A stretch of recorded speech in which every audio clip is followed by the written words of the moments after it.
Okay, this is take two. Hello, I am your host, Brujo underscore Anthony 87, coming to you from my living room inside of East Los Angeles in Southern California. I am a Brujo, a Santísima Muerte devotee, tarot card reader, intuitive empath, a glamour witch, and healer. And you can find me on Instagram and Facebook all under the same name. Today, I'm going to talk to you about novenas. What are they? What do you normally do during a novena? And especially when it comes to the cult of Santísima Muerte and how I do it. It is going to be very different. There's no hard and fast rule, or I should say, no right or wrong way of doing it. There's many different ways, which I will explain it. But first, what is a novena? Novena comes from the Latin word novem, meaning number 9 or 9. And it's usually a 9-day period of prayer to attain special graces, to implore special favors, or make special petitions. Number 9 is very sacred to many different cultures.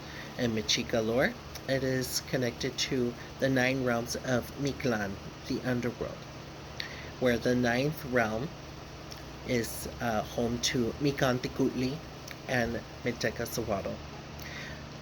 If you look at Norse mythology, there's the 9 worlds of the Yggdrasil tree, the world tree, where in the 9th realm, the goddess Hel, goddess of the underworld, that's her home. And I believe, I want to say Hades, or Pluto, the gods of the underworld, and within those respective cultures, I believe 9 is sacred as well. Also to Oya, the Orisha of the cemetery, is very sacred to the dead as well. So you see 9 is a phenomenal number that is universally linked to that concept of the idea of the dead. And usually it's a mourning period upon death of a loved one. If you are if you were brought up being raised up being Catholic, you are very familiar of what this is. Normally, this is a transitional period to prepare the soul from accepting and moving on from this world into the spiritual realm. Kind of like if they were being birthed to the great mystical vagina, basically. And this is usually done through prayer with the rosaries, and doing this for 9 days straight in a row. Ancient Romans, there's no really pinpoint of origin where the novena started from, but if you look closely around the ancient Roman pagan practice celebrating, they celebrated one that was done yearly to remember the departure of family members. And you could look that up. I was going to try to attempt to say the name, but I'm just going to butcher it. But if you look up ancient Romans and what they did for their dead, you're very sure find that. It's not only until when Christianity came into rise, it was Christianized and adopted into their practice of remembering the dead. And excuse me, I had a little bit of gas right there. This can be offered in a few ways. Once a day for a period of 9 days straight in a row, which is very common. Another one is once every hour for an entire day, so you're just doing it in one day. Or once a week for 9 weeks. As long as it's a multiples of 9, that is going to pretty much how you're going to do it in novena. Now, that is one way of doing a novena, what it basically is within the Catholic context. Other ways of how this is expressed or this is done, um, a novena is usually leading up to an important feast day of a santo. So let's say it is, okay, for St. Jude, for example, his feast day is on October 28th, and it's usually landing on a Tuesday. And